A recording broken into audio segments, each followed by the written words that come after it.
In the early 1950s, the Cold War pushed the United States into a new kind of race. It was not just about bombs or armies. It was about information. Leaders needed to see deep inside the Soviet Union, and they needed a way to do it without being caught. That demand created a problem with only one answer: build an aircraft so advanced it changed what reachable meant. But an aircraft like that could not be tested on a normal base. Too many eyes watched runways near cities and highways. Too many leaks started with simple curiosity. The program needed distance, control, and silence. So planners searched for a place that offered natural isolation and a built-in landing strip. A dry lakebed in Nevada fit perfectly, flat, wide, and far from everyday life. The choice was not announced, and it was not advertised on maps. It was handled quietly, through small decisions that added up fast. Access became limited. Details became classified. What looked like empty desert became a controlled space, designed to protect one idea above all others: secrecy. In that remote basin, the United States prepared to test revolutionary spy planes away from prying eyes and foreign spies. Once the dry lake site had been picked, the next step happened fast. Crews extended a workable runway, set up basic support buildings, and carved out a small, self-contained operation that could function far from public roads. Then the paperwork caught up with the reality on the ground. The area became a formal test range, treated like a military secret, even though it barely existed on maps. Access tightened. Questions ended at the gate. With the range secured, the real purpose arrived: the U-2 program. The aircraft had been built to fly higher than normal fighters, so high that most people had never seen anything like it. That made every detail sensitive: how it took off, how it climbed, how it performed. Flights had to happen where no one could casually watch. Schedules stayed compartmented. Staff knew only what they needed. The mission stayed simple and unforgiving. Test it, improve it, reveal nothing. The secrecy was not just a habit. It was part of the design. The base operated on controlled movements, controlled information, and controlled records. Supplies came in quietly, and personnel rotated in ways that left little trail outside the program. The U-2 kept flying, each test pushing the aircraft toward operational use, while the location itself grew more protected by the weak. The consequence was immediate. A hidden airfield became a locked-down engine of reconnaissance, and its silence became policy. By the mid to late 1950s, U-2 flights expanded. The schedule grew. The routes stretched. And each time one of these aircraft climbed into the upper sky, it moved into a place most people never watched and rarely understood. From the ground, it looked wrong. Too high to hear, too slow to seem like a jet, too bright to be an ordinary plane catching the sun.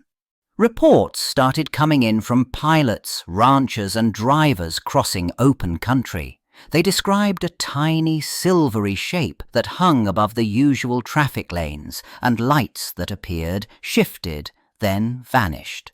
Some accounts sounded calm, others sounded shaken. The details rarely matched perfectly, but the pattern did. Something operated overhead, and it did not fit the familiar rules people used to identify aircraft. Those reports met a wall of silence. There was no public explanation that lined up with what witnesses thought they saw, because the real answer stayed classified. So the gap filled itself.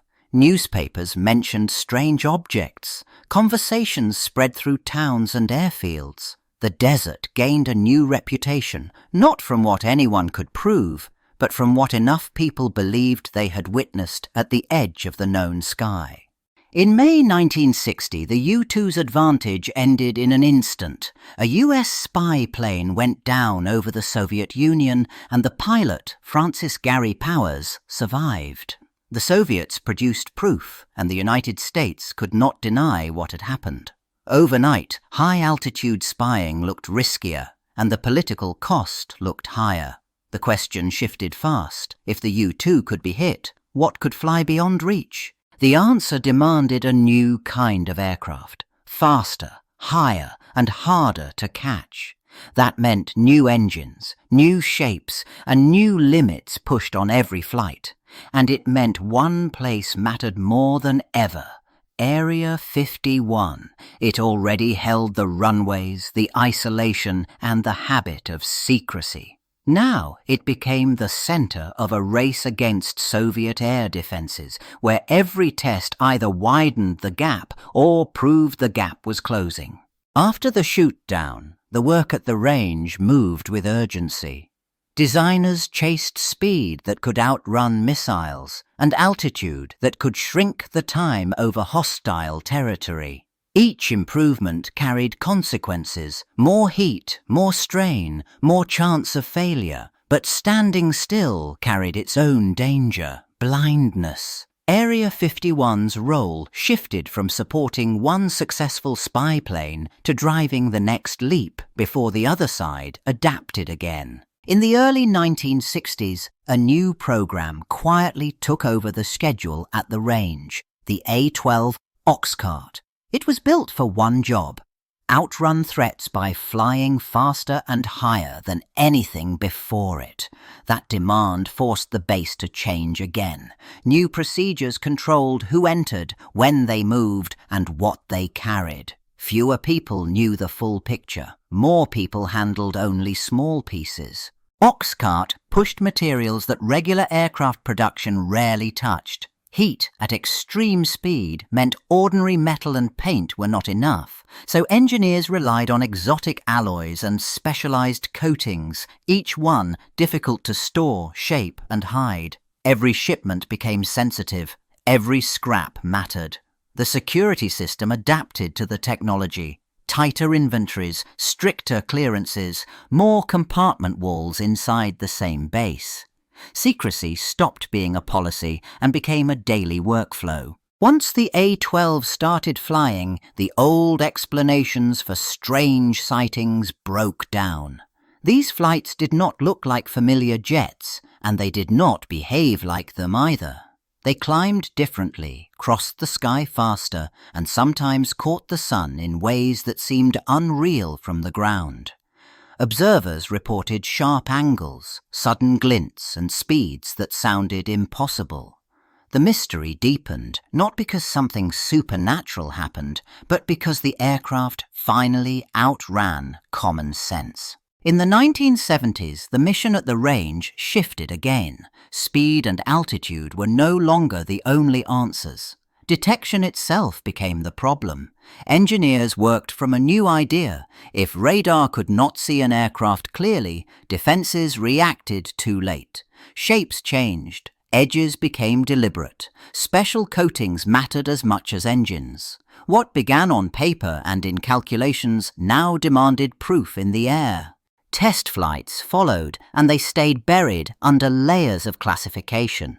Some aircraft looked nothing like the sleek designs people expected from a secret program. They appeared oddly angular, even unfinished, because their job was not to impress anyone watching from the ground. Their job was to confuse radar. That difference created a gap. Witnesses described what they saw, but officials could not explain what the aircraft were.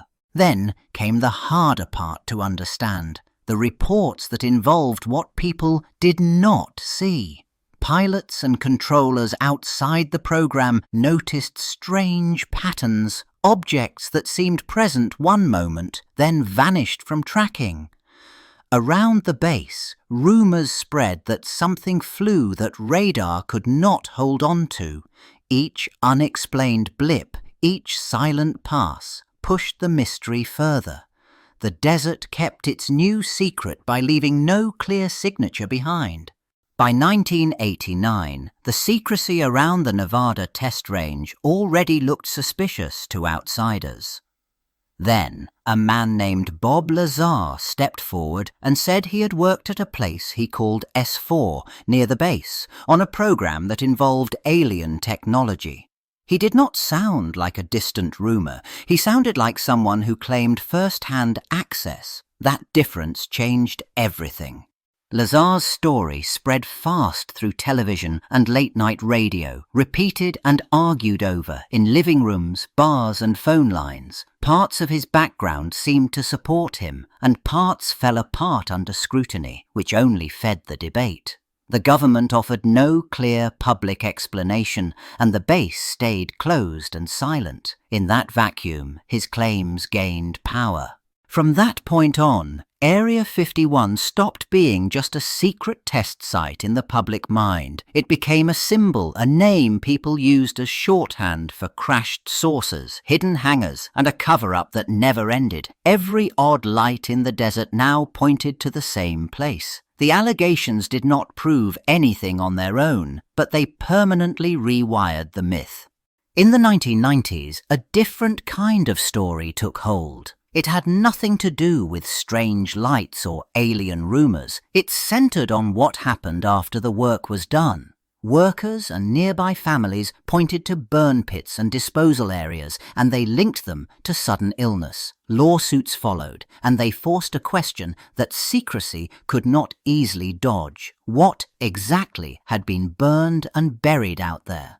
The allegations described a rough, practical system for getting rid of hazardous waste. Chemicals, fuel residues, and other contaminated material reportedly went into open-air burning, sometimes with little record kept outside the fence line. The government responded, but only partly. It acknowledged some practices, funded limited studies, and adjusted procedures. But key details stayed locked behind national security rules, and that made the public record feel incomplete by design.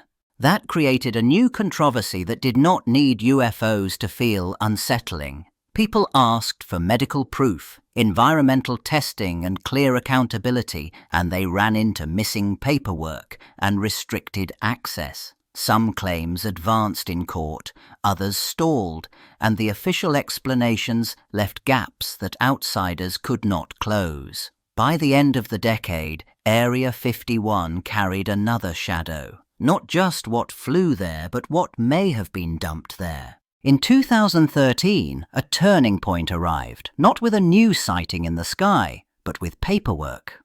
The CIA released declassified history documents that, for the first time, treated Area 51 as a real place with a real mission. The agency did not hint around it or hide behind vague labels. It acknowledged that this remote Nevada site had been used to test the U-2 and later the A-12. That mattered because for decades the government had avoided the name and avoided the location, even while stories grew louder outside the gates. Now the confirmation came from the same institution that had overseen the secrecy. The documents tied the base directly to the most important reconnaissance aircraft programs of their era.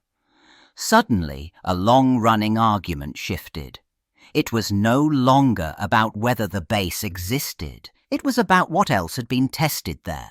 The release did not open the doors or reveal every project. Many details remained blocked out, and the modern work stayed protected. But the core claim stood in plain language. Area 51 had been central to secret flight testing, especially the U-2 and the A-12. For people who had watched strange aircraft and heard official silence, the effect was simple and lasting. A mystery that lived on rumor gained an official stamp. Speculation became history. Today, Area 51 no longer looked like a place that could hide from the world. Its position got pinned on maps, its roads got traced, and its fences got photographed from public land. People marked viewpoints, timed patrols, and shared what they could see, frame by frame. The base shifted from a rumor to a known location. But knowing where it sat never meant knowing what happened inside. The government also left a different kind of trail. Declassified history referenced the site openly, and official records tied it to past aircraft testing that once sounded impossible. That changed the argument. The question stopped being whether Area 51 existed. The question became what remained unspoken, because the same place that had admitted parts of its past still kept its present behind layers of restriction. That contrast defined the modern Area 51. In the early 1950s, it had been an unknown outpost, protected by distance and silence. Now it stood as a global icon, watched by tourists, analysed online, and used as shorthand for secrecy itself. And yet it stayed active. Flights still happened, projects still moved forward. The most current work stayed out of reach by design.